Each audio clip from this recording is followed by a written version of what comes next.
স্বাগত ডিবিসি সংবাদে। আপনাদের সাথে আছি ইশরাত জাহান। বাংলাদেশের সাথে বন্ধুত্বপূর্ণ সম্পর্ক চাইলে ভারতকে দাদাগিরি আচরণ বন্ধ করতে হবে মন্তব্য করেছেন বিএনপি মহাসচিব মির্জা ফখরুল ইসলাম আলমগীর।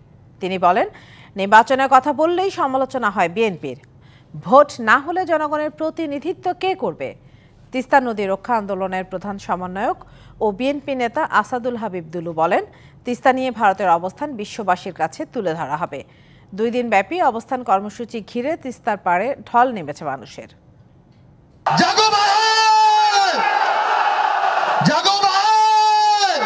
জাগো বাহে তিস্তা বাঁচাই স্লোগানে স্লোগানে মুখর উত্তরাঞ্চল। খণ্ড খণ্ড মিছিলের স্রোত মিশেছে নাব্য হারিয়ে তিস্তার বুকে জেগে ওঠা ধুধু বালুচরে।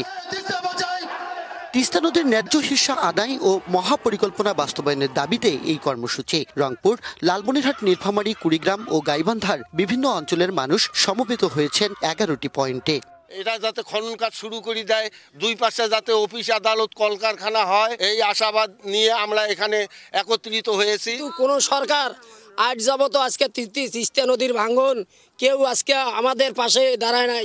নদীপাড়ের বাসিন্দারা বলছেন, পানি বন্টন নিয়ে ভারতের বৈষম্যমূলক আচরণের কারণে তিস্তা বর্ষায় আগ্রাসী আর শুষ্ক মৌসুমে মরা নদীতে পরিণত হয়। এভাবে নিঃস্ব হয়েছে লাখো পরিবার। গোয়াল ভরা গরু এবং গোলা ভরা ধান ছিল, আমাদের অনেক বিঘা জমি ছিল, সব নদীর বুকে চলে গেছে। এই নদী সবসময় ভাঙে, আমরা একটা করে বাড়ি 7বার 8বার করে আমাদের এই এলাকার মানুষের বাড়ি ভাঙে যায়। আমরা এবার এর সঠিক বাস্তবায়ন চাই, এটা আমাদের দাবি, এটা উত্তরবঙ্গের মানুষের প্রাণের দাবি। তিস্তা নদী বাঁচাও আন্দোলনের উদ্যোগে 2 দিনের এই কর্মসূচিতে সাধারণ মানুষের সাথে যোগ দেন বিএনপি নেতারা। জানান, তিস্তা নিয়ে ভারতের অবস্থান বিশ্ববাসীর কাছে তুলে ধরা হবে।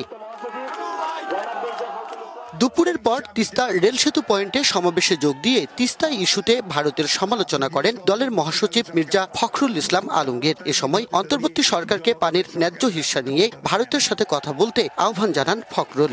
ভারতকে পরিষ্কার করে বলতে চাই, আগেও বলেছি এখনো বলছি, বাংলাদেশের মানুষের সঙ্গে যে বন্ধুত্ব করতে চান তাহলে আগে তিস্তার পানি দেন, সীমান্তে গুলি করে হত্যা বন্ধ করেন, আর আমাদের সঙ্গে বড় দাদা মতন যে আচরণ সেটা বন্ধ করেন। অন্তর্বর্তীকালীন সরকার কথায় তো বলেন যে আপনারা নিরপেক্ষ, তো নিরপেক্ষ কিন্তু এই জায়গায় থাকলে চলবে না। এই জায়গায় আপনাকে মুখ খুলতে হবে, ভারতকে বলতে হবে যে আমার পানির ন্যায্য হিস্সা আমি চাই। বিএনপি মহাসচিব তার বক্তব্যে বলেন, নির্বাচন দিলে দেশের অস্থিতিশীল পরিস্থিতি আর থাকবে না। যেহেতু অন্তর্বর্তীকালীন সরকার, খুব তাড়াতাড়ি নির্বাচনটা দিয়ে জনগণের সরকারের হাতে ক্ষমতা দেন। নির্বাচন দিলে দেশটাতে যে অশান্তি সৃষ্টি হয়েছে সে অশান্তি হবে না, শান্তি আসবে, একটা স্থিতিশীলতা আসবে। 2 দিনের অবস্থান কর্মসূচিতে রয়েছে বিভিন্ন ধরনের খেলা, ভাওয়াইয়া, নাটক সহ বিভিন্ন সাংস্কৃতিক অনুষ্ঠানের আয়োজন। মাজিদ মাসুদ, ডিবিসি নিউজ, রংপুর। জুলাই গণঅভ্যুত্থানে বৈষম্য বিরোধী ছাত্র আন্দোলনের শক্তিকে ধারণ করে আত্মপ্রকাশ করতে যাচ্ছে নতুন ছাত্র সংগঠন স্টুডেন্ট ফার্স্ট, বাংলাদেশ ফার্স্ট স্লোগানকে সামনে রেখে নতুন ছাত্র সংগঠনটি লেজুর ভিত্তিক হবে না, কাজ করবে স্বতন্ত্রভাবে। বিকেলে ঢাকা বিশ্ববিদ্যালয়ের মধুর ক্যান্টিনে এক সংবাদ সম্মেলনে এই তথ্য জানান বৈষম্য বিরোধী ছাত্র আন্দোলনের অন্যতম সমন্বয়ক আবু বাকের মজুমদার। শিগগির এই ছাত্র সংগঠন আত্মপ্রকাশ করতে যাচ্ছে জানিয়ে তিনি বলেন, আজ এবং আগামীকাল এই সংগঠনের সদস্য সংগ্রহ ও জরিপ হবে। কালচারাল দ্বন্দ্বের বাইরে গিয়ে মধ্যমপন্থী ছাত্র রাজনীতিকে প্রতিষ্ঠা করা। আমরা এই সিদ্ধান্তটি নিব, ফ্যাসিবাদকালীন সকল শিক্ষা পরিসরে পরিকল্পিতভাবে যে রাজনৈতিক ডিসএম্পাওয়ারমেন্ট করা হয়েছে এবং গণতান্ত্রিক ব্যবস্থার শিক্ষার্থী সংসদ কাঠামোকে অকার্যকর রাখা হয়েছে, নতুন রাজনীতিতে শিক্ষা প্রতিষ্ঠানগুলোতে শিক্ষার্থী সংসদ কাঠামো পুনর্বহালের সর্বোচ্চ গুরুত্ব আরোপ করা হবে। রাজস্ব বাড়াতে সারা দেশকে করের আওতায় আনতে জেলা প্রশাসকদের নির্দেশ দিয়েছেন অর্থ উপদেষ্টা। এদিকে খাদ্য উপদেষ্টা জানিয়েছেন, রমজানে 30 টাকা দরে 50 লাখ পরিবারকে দেওয়া হবে 15 কেজি করে চাল। এই কার্যক্রম নিবিড়ভাবে তদারকি করতে ডিসিদের নির্দেশনা দেন তিনি। আর মুক্তিযুদ্ধ বিষয়ক উপদেষ্টা জানিয়েছেন, জুলাই অভ্যুত্থানে হতাহতরা পাচ্ছেন জুলাই শহীদ ও যোদ্ধার স্বীকৃতি। এককালীন 30 লাখ সহ মাসিক ভাতা পাবেন 20,000 টাকা পর্যন্ত।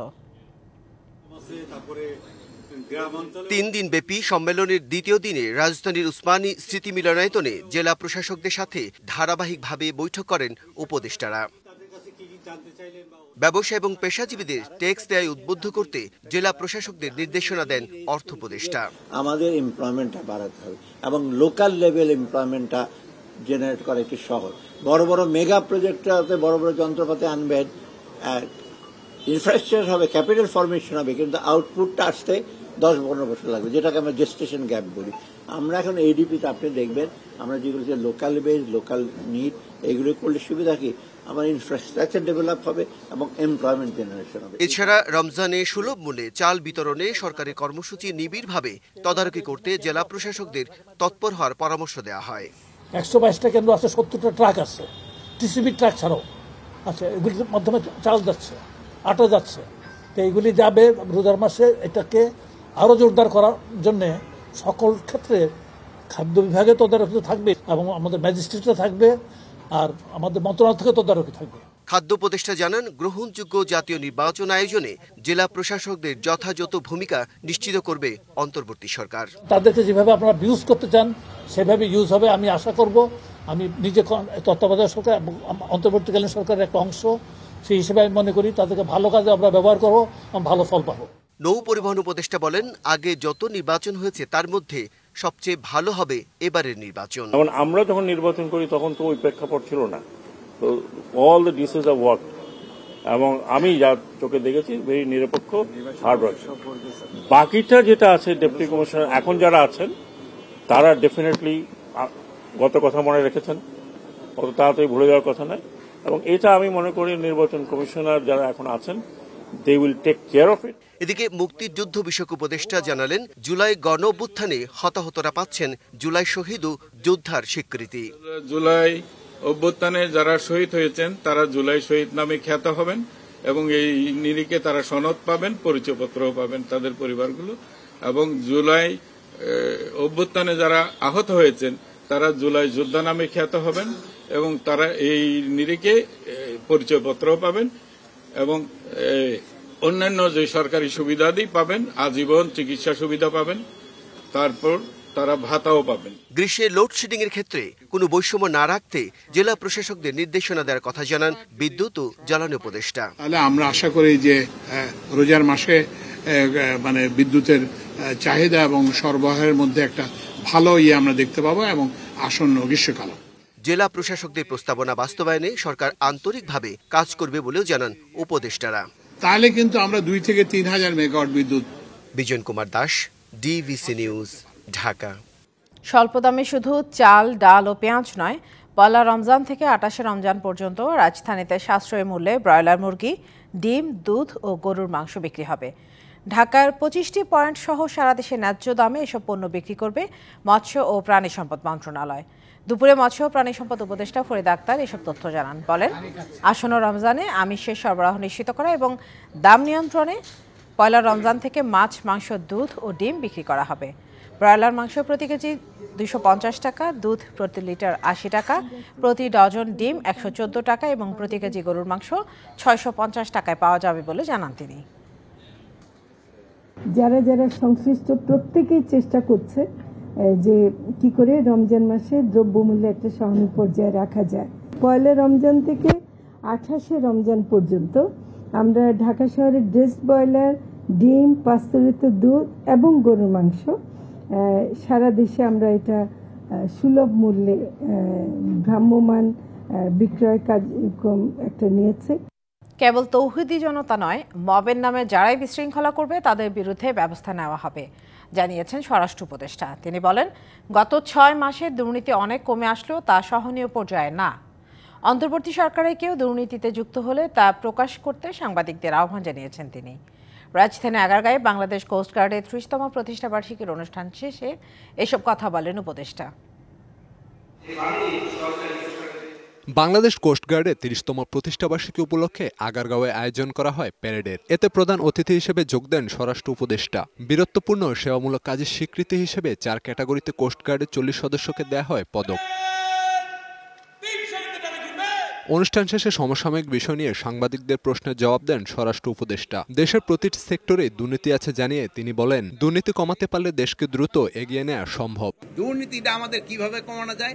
যদি দুর্নীতিটা কমানো যায় তবে আপনারা দেখবেন সব সেক্টরে আমাদের উন্নতি হবে, সব সেক্টরে উন্নতি। আমি তো বলি যে আমাদের বড় সমস্যা দুর্নীতি। যদি আমরা দুর্নীতি করি আপনারা প্রকাশ করে দেন। এ সময় মব জাস্টিস নিয়েও কথা বলেন উপদেষ্টা। হুঁশিয়ারি দেন বিশৃঙ্খলায় জড়িতদের বিরুদ্ধে ব্যবস্থা নেয়ার। বিভিন্ন জনতা বিভিন্ন ধরনের সমস্যা ক্রিয়েট করতেছে, এখন সব জনতা নয়, কিন্তু নিয়ন্ত্রণের দায়িত্ব আমাদের।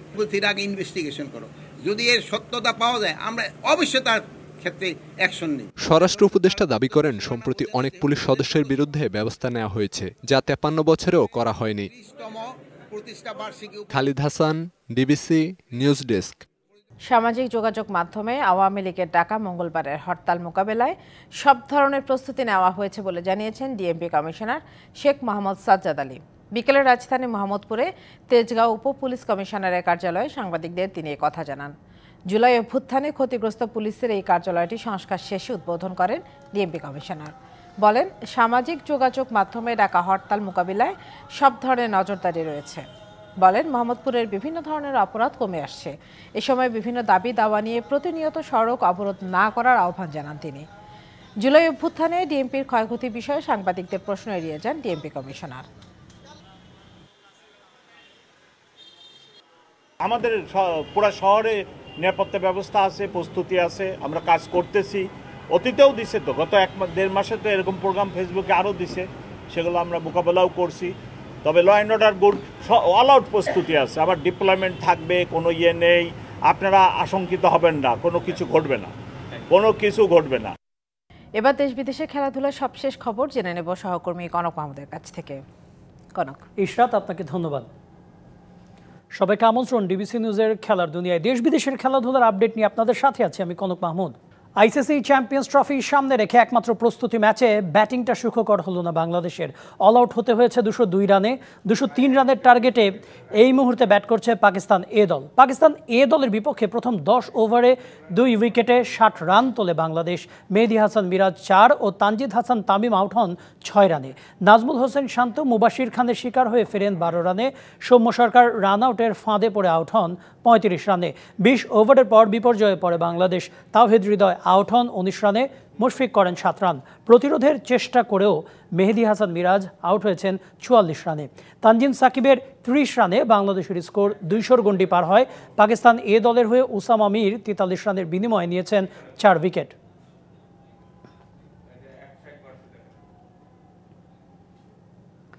চ্যাম্পিয়ন্স ট্রফিতে শুরুতেই বড় চ্যালেঞ্জের মুখে বাংলাদেশ, তবে সেখানেও আশার আলো দেখছেন ক্রিকেট অপারেশনস প্রধান নাজমুল আবেদিন ফাহিম। জানান, ক্রিকেটারদের মধ্যে ভালো করার আত্মবিশ্বাস আছে। ভারতের বিপক্ষে টাইগারদের ট্রাম্প কার্ড হতে পারে পেস ডিপার্টমেন্ট। চ্যাম্পিয়ন্স ট্রফির আগে বিপিএল ওয়ানডে ফরম্যাটের প্রস্তুতির ঘাটতি, এসব সঙ্গী করে টিম টাইগার্স এখন দুবাইয়ে 4 দিনের অনুশীলন সেশন, সাথে একটা প্রস্তুতি ম্যাচ। আসরের হট ফেভারিট ভারতের বিপক্ষে মাঠে নামার আগে সর্বসাকুল্যে এতটুকুই প্রস্তুতির সুযোগ শান্ত মিরাজদের। সবশেষ চ্যাম্পিয়ন্স ট্রফির 6 ক্রিকেটার নিয়ে এবারের আসরের সবচেয়ে অভিজ্ঞ দলের তকমা টিম টাইগার্সের ঘাড়ে। তবে মাঠের ক্রিকেটে যে ভারতের বিপক্ষে অনেকটাই পিছিয়ে বাংলাদেশ তা বলার অপেক্ষা রাখে না। তবে ক্রিকেট যে কাগজ কলমের খেলা নয় তা মনে করিয়ে দিয়ে ক্রিকেট অপারেশনস প্রধান বললেন, যে কোনো দলকেই হারানোর সামর্থ্য রাখে বাংলাদেশ। প্রথমেই ভারতের মুখোমুখি হওয়াটা ডেফিনেটলি চ্যালেঞ্জের ব্যাপারে থাকবেই, কারণ ওরা খুব ভালো খেলছে, ভালো দল। ক্রিকেট আমাদের একটা খেলা, আমরা যদি কাগজের কলম হিসাব করি তাহলে কিন্তু বলে দিতে পারি এর সাথে জিতবে, ওর সাথে জিতবে, ও চ্যাম্পিয়ন হবে, রানার হবে। আমরা এমন একটা দল যাদেরকে কেউ যদি আন্ডার এস্টিমেট করে, এমন একটা দল অন গিভেন ডে আমরা অলমোস্ট যে কোনো দলকে এখন হারাতে পারি, সেরকম শক্তি আমাদের আছে। কিন্তু শক্তির বিচারে পিছিয়ে থাকলেও টিম ইন্ডিয়ার বিপক্ষে আশার আলো দেখছেন নাজমুল আবেদিন ফাহিম। জানান, ভারতের বিপক্ষে দলের ট্রাম্প কার্ড হতে পারে পুরো পেস ইউনিট। আমাদের বোলিংটা নিয়ে কিন্তু আমাদের যথেষ্ট আস্থা আছে। আমরা মনে করি আমাদের বোলিং একটা বিশ্বমানের। সো ব্যাটারদের দেখছি কিন্তু রিসেন্টলি ভালো ব্যাটিং করছে। তো সব কিছু মিলিয়ে বোধহয় আমাদেরও যথেষ্ট কারণ আছে বিশ্বাস করার যে আমরা খুব সহজ একটা প্রতিপক্ষ হব না। দুবাইয়ে ভারতের বিপক্ষে মাঠে নামার আগে আরও 2 দিন নিজেদের ঝালিয়ে নেওয়ার সুযোগ থাকছে টিম টাইগার্সের সামনে। ম্যাচের আগের দিন অর্থাৎ বুধবার মিলতে পারে ম্যাচ ভেন্যুতে অনুশীলনের সুযোগ। Tauhidul Islam, DBC news desk. Champions trophy ঘিরে এবার আগ্রহের কেন্দ্রে টাইগারদের ব্যতিক্রমী জার্সি। শুধু রং ও ডিজাইনই নয়, এবার কাপড়েও আনা হয়েছে ভিন্নতা। কন্ডিশনের কথা মাথায় রেখেই আনা হয়েছে এই পরিবর্তন, জানিয়েছেন জার্সি প্রস্তুতকারী প্রতিষ্ঠানের কর্ণধার মেহতাব সেন্টু। তবে ভক্তদের জন্য হতাশার খবর, এখনও অফিসিয়াল জার্সি বাজারজাত করতে কোনো প্রতিষ্ঠানকে অনুমতি দেয়নি বিসিবি। কোটি বাঙালির আবেগের নাম ক্রিকেট, আর আইসিসি ইভেন্ট আসলে তো তাসকিন মুস্তাফিজদের নিয়ে ভক্তরা স্বপ্ন দেখেন আকাশ ছোঁয়া। এমনকি যে জার্সি পরে শান্তরা মাঠে নামেন তার প্রতিও আগ্রহের কমতি নেই সমর্থকদের।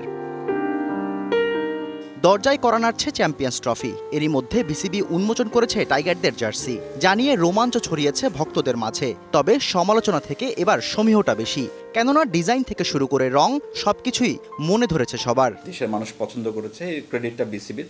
আমরা শুধু আমাদের জায়গা থেকে যেটা চেষ্টা করেছি সেটা হচ্ছে যে ডিজাইনটা আমাদেরকে প্রোভাইড করা হয়েছিল এর সাথে কিছু এডিশনাল কিছু অ্যাড করা যায় নাকি। আমরা চেষ্টা করেছি যে আপনার কোটেড ফ্যাব্রিকটা ইউজ করার জন্য আমরা চেষ্টা করেছি লোগোটা যেন প্রপারলি দেখা যায়। পুরো লাল সবুজ কনসেপ্ট থেকে এবার বেরিয়ে এসেছে বিসিবি। লাল সবুজের সাথে এবার বাড়তি আকর্ষণ সোনালী আভা। শুধু তাই নয়, জার্সি নির্মাণকারী প্রতিষ্ঠানের কর্ণধার জানিয়েছেন কন্ডিশনের কথা মাথায় রেখে কাপড়েও আনা হয়েছে ভিন্নতা। একটা হচ্ছে একটু ওয়ার্ম কন্ডিশনে খেলা হচ্ছে, সেটা হচ্ছে দুবাই। তো ওইটাতে আমরা ড্রাই ফিট ম্যাটেরিয়াল ইউজ করেছি। আমাদের সাথে অন্যদের একটা পার্থক্য আছে, ওনারা যে ম্যাটেরিয়ালটা ইউজ করে ওটাতে উইকিং করা থাকে না। আমাদের এটাতে আমরা মেক শিওর করি, আমরা যখন তৈরি করি তখন উইকিংয়ের কাজ হচ্ছে ঘাম শোষণ করা। রাওয়ালপিন্ডিতে যেটা খেলা ওটাতে একটু ঠান্ডা, ওইখানে আমরা এডিশনাল একটা সোয়েটার দিয়ে দিয়েছি। তবে ভক্তদের জন্য কোনো সুখবর দিতে পারেনি বিসিবি। এখনও কোনো প্রতিষ্ঠানকে দায়িত্ব দেয়া হয়নি অফিসিয়াল জার্সি বিক্রির, তবে শীঘ্রই আসতে পারে এর সমাধান। Shahriar Hossain, DBC news, Dhaka. মিরপুরে হঠাৎই সাবেক টাইগার অধিনায়কদের মিলন মেলা। বিসিবি সভাপতির আমন্ত্রণে উপস্থিত হাবিবুল বাশার, মিনহাজুল আবেদিন নান্নু, মোহাম্মদ আশরাফুল্লাহ। মূলত ঘরোয়া ক্রিকেট নিয়ে পরিকল্পনা সাজাতেই সাবেক অধিনায়কদের নিয়ে বৈঠকে বসেন ফারুক আহমেদ। আলোচনা হয়েছে বিপিএলের সূচি, এনসিএল টি20 ফরম্যাট নিয়ে। চ্যাম্পিয়ন্স ট্রফি খেলতে বাংলাদেশ দল এখন দুবাইয়ে। দলের বাইরে থাকা ক্রিকেটাররা ব্যস্ত সময় পার করছেন মিরপুর, হোম অফ ক্রিকেটে। এর মাঝে হঠাৎই মিরপুরে জাতীয় দলের সাবেক অধিনায়কদের নিয়ে বৈঠকে বসেন বিসিবি সভাপতি ফারুক আহমেদ। মূলত বিপিএল সহ ঘরোয়া ক্রিকেট ঘিরে নতুন করে পরিকল্পনা সাজাতে চায় বোর্ড, আর সে বিষয়ে সাবেক অধিনায়কদের মতামত নিয়েছেন ফারুক আহমেদ। আলোচনা হয়েছে বিপিএল এর সূচি পরিবর্তন, এনসিএল টি20-র কাঠামো নিয়েও। এনসিএল যে টি20টার সময়টা, ওই সময়টাকে কখন কিভাবে শুরু করলে আর কি আমরা প্রপার এনসিএলটা ইউজ করতে পারবো, এবং বিপিএলটা আগামীতে যেন আর ভালো ফ্র্যাঞ্চাইজি আসে, এবং ভালো টুর্নামেন্ট কীভাবে হবে, ভালো প্লেয়াররা, ফরেন প্লেয়াররা কীভাবে আসবে, ভালো ভালো প্লেয়াররা আমরা কখন পাবো, ওই হিসেবে আমরা কথা বলা হয়েছে। রুট লেভেল থেকে ক্রিকেটার তুলে আনার প্রক্রিয়ায় জোর দিতে চায় বিসিবি। সেক্ষেত্রে জেলাভিত্তিক টুর্নামেন্ট সহ স্কুলিং নিয়েও পরামর্শ দিয়েছেন সাবেক অধিনায়করা। ফার্স্ট ক্লাস ক্রিকেটার সাথে সাথে যে আমাদের ডিস্ট্রিক্ট যে টুর্নামেন্টটা আছে, ডিস্ট্রিক্টের যে প্লেয়ারগুলো আছে, ওই প্লেয়াররা কীভাবে ফার্স্ট ক্লাসে ইনভলভ হতে পারে, বা কীভাবে আরেকটা টুর্নামেন্ট খেললে তারা ফার্স্ট ক্লাসে এসে ইনভলভ হতে পারে, তো এইসব নিয়ে কথা হয়েছে। মূলত ঘরোয়া ক্রিকেটকে ঢেলে সাজানোর পরিকল্পনা হাতে নিয়েছে বিসিবি, আর সে পথে কিভাবে এগোনো যায় সে পরামর্শ নিতেই সাবেক অধিনায়কদের নিয়ে এই বৈঠক। সব ফর্মার ক্যাপ্টেন তাদের মতামত দিয়েছে, এবং এর মধ্যে অত্যন্ত চমৎকার কিছু সাজেশন এসছে, সেগুলো আমরা বিবেচনায় নিয়ে আমাদের আগামীতে যাতে আমরা কাজে লাগাতে পারি সেই চেষ্টা করব। বৈঠকে উপস্থিত ছিলেন হাবিবুল বাশার সুমন, মিনহাজুল আবেদিন নান্নু, মোহাম্মদ আশরাফুল, রাজিন সালে সহ বেশ কয়েকজন অধিনায়ক। তবে উপস্থিত ছিলেন না Tamim Iqbal. Tauhidul Islam, DBC news desk. এই ছিল আমার কাছে খেলা দুনিয়ার সবশেষ খবর। ফিরে যাচ্ছি ইশরাত জাহানের কাছে। ধন্যবাদ কনক। ডিবিসি সংবাদে এই ছিল এখনকার মতো। ডিবিসি নিউজের সংবাদগুলো পড়তে ভিজিট করুন dbcnews.tv, আর ভিজিট করুন ডিবিসি নিউজের ফেসবুক পেজ এবং ইউটিউব চ্যানেল। ডিবিসির সঙ্গে থাকুন।